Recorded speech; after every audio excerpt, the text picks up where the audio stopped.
আজকে আমাদের লিডে জামায়াতের নির্বাচনী প্রচারণায় ধর্মীয় কার্ড ব্যবহার নিয়ে ওটাতে আসলে আছে কি? আসলে এই বিতর্কটি অনেক পুরনো যে বাংলাদেশের রাজনীতিতে কয়েকটি দল ধর্মকে ব্যবহার করে। এর মধ্যে কয়েকটি দলের মধ্যে যারা একটু মাঠে যাদের সমর্থন কিছুটা বেশি, সেই জামাতে ইসলামীর বিরুদ্ধে এই অভিযোগটি অনেক দিন আগে থেকেই হয়ে আসছে। তারা নির্বাচন এলেই ধর্মকে তাদের প্রচারের স্বার্থে ব্যবহার করে।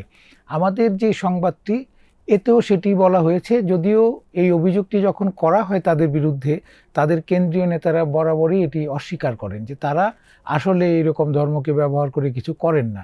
কিন্তু আমাদের এই রিপোর্টটিতে প্রমাণ হিসেবে দেখানো হয়েছে যে তাদের কোন নেতা কোথায় কবে কিভাবে ধর্মকে ব্যবহার করে ধর্মের নামে এই প্রচার চালিয়েছেন সেগুলি তুলে ধরা হয়েছে।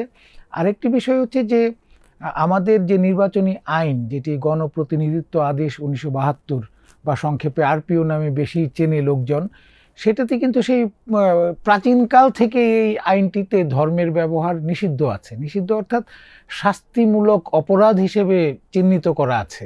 এই কারণেই তাদের বিরুদ্ধে সবসময় এই অভিযোগটি যখন আনা হয় তারা সেটি অস্বীকার করে, কারণ স্বীকার করলে তারা সেই অপরাধী হিসেবে নিজেদেরকেই চিহ্নিত করবে। কিন্তু এই যুগে তো আসলে অস্বীকার করার সুযোগ নেই, কারণ যে যে বা যারা যে বক্তৃতা দিচ্ছেন বা সেদিন যে বলা হচ্ছে যে সবগুলিরই রেকর্ড থেকে সবগুলো কিন্তু যাচ্ছে। রেকর্ড থেকে যাচ্ছে, ইউটিউবে, ফেসবুকে, ইভেন সর্বত্র রেকর্ড থেকে যাচ্ছে।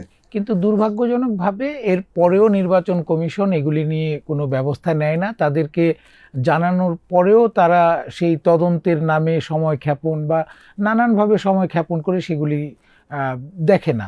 তো এইবার যে প্রসেস, তাতে তো ইলেকশন শেষ হয়ে যাওয়ার অনেক সময় শেষ হয়ে যেতে পারে, এরকম একটি অবস্থা। আর সবচেয়ে বড় যেটি, যে এইবার তাদের ধর্মের ব্যবহারটা অতিমাত্রায় বেশি। ধর্মকে ব্যবহার করে যে জামায়াতে ইসলামীকে ভোট দিলে বেহেশতে যাওয়া যাবে, বেহেশতের টিকিট বিক্রি করা তারা অতীতে বলেছে। এইবার বলছে যে এমনকি আল্লাহর কাছে যদি বলা হয় যে আমি জামাতকে ভোট দিয়েছিলাম, তাহলে হয়তো তার পাপ অনেক স্খলন হয়ে যেতে পারে, পাপ মাফ করে দিতে পারে।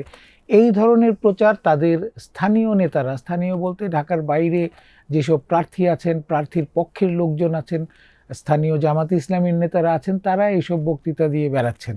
সুতরাং এটি যেটি দাবি করে জামাতে ইসলামের কেন্দ্রীয় নেতৃত্ব, যে তারা ধর্মকে ব্যবহার করছে না, এটি যে সত্যি নয়, আমাদের রিপোর্টে সেটি তুলে ধরা হয়েছে।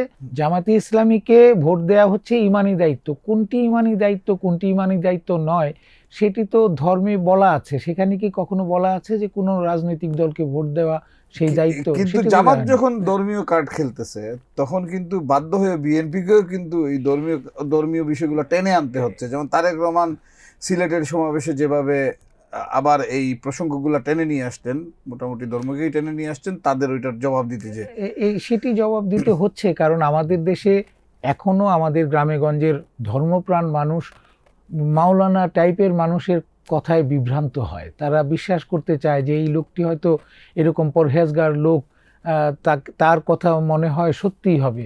তো এইভাবে তারা বিভ্রান্ত করতে পারে। আর এই বিভ্রান্ত যাতে করতে না পারে, সেজন্যই তাদের যে প্রধান প্রতিপক্ষ বিএনপি, তারা এখন চেষ্টা করছে মানুষকে বোঝানোর যে এই দলটি ধর্মের নামে যা যা বলছে সেটি ঠিক নয়। বাট সেইটি বলতে গিয়ে কিন্তু বিএনপিও কিন্তু ধর্মকে টেনে নিয়ে আনতেছে। সেই ক্ষেত্রে কি হচ্ছে, দুই প্রতিদ্বন্দ্বী গ্রুপই ধর্মকে ব্যবহার করছে। একটি পক্ষ সেই সুযোগটি আরেকটি পক্ষকে তৈরি করে দিচ্ছে, কিন্তু দুটি নিষিদ্ধ। আমাদের নির্বাচনী আইনে নিষিদ্ধ। আমাদের আচরণ বিধি, যেটি নির্বাচনী আচরণ বিধি, আমাদের আরপিওর 77 ধারায় এটি শাস্তিযোগ্য অপরাধ। এখন তো আর ইনকোয়ারি করে সময় নষ্ট করার কিছু নাই, যারা যা বলছে সব রেকর্ড আছে। তাহলে নির্বাচন কমিশন কেন ব্যবস্থা নিচ্ছে না? এটি আসলে নির্বাচন কমিশনের বিষয়। নির্বাচন কমিশন আমাদের দেশে বড় দলগুলির প্রতি বরাবরই কিছুটা পক্ষপাতিত্ব দেখায়। পক্ষপাতিত্ব শব্দটা যদি নাও ঠিক হয়, কিছুটা নমনীয় থাকে। তো এখনকার বাস্তবতায় জামাতে ইসলামী একটি বড় দল। মাঠে যদি আমরা দুটি দল দেখি, প্রধান প্রতিদ্বন্দ্বী, একটি বিএনপি আর একটি জামাতে ইসলামী। সুতরাং তারা জামাতে ইসলামীর এই দিকটির প্রতি নমনীয় ভাব দেখাচ্ছে। কারণ নির্বাচন কমিশনকে দুই রকমের ক্ষমতা দেয়া আছে, যে যদি কেউ আচরণ বিধি লঙ্ঘন করে, যদি কেউ আরপিও লঙ্ঘন করে, অপরাধ করে, তাহলে ইলেকটোরাল ইনকোয়ারি কমিটি স্থানীয়ভাবে সেটি তদন্ত করতে পারে। সেই তদন্তটি দুই রকমের হতে পারে। কেউ অভিযোগ করলে অথবা স্বতঃপ্রণোদিত হয়েও সেই কমিটিটি এই তদন্ত করতে পারে। এক, দ্বিতীয়ত হচ্ছে যে নির্বাচন কমিশন ঢাকায় বসে তারাও কেউ যদি তাদের কাছে সরাসরি অভিযোগ করে তারাও সেটি তদন্তের নির্দেশ দিতে পারে, অথবা স্বপ্রণোদিত হয়ে তারাও তদন্তের নির্দেশ দিতে পারে। সুতরাং কেউ অভিযোগ করতেই হবে সেটিও কিন্তু ঠিক নয়। দুইভাবেই কেউ করতেও পারে, না করলেও নির্বাচন কমিশন নিজে থেকে করতে পারে, কিন্তু নিজে থেকে আচ্ছা, তারা কিছু নির্বাচন করছে না। কমিশন যেভাবে এইরকম নমনীয়তা দেখাচ্ছে, তাহলে ফেয়ার ইলেকশন কিভাবে হবে?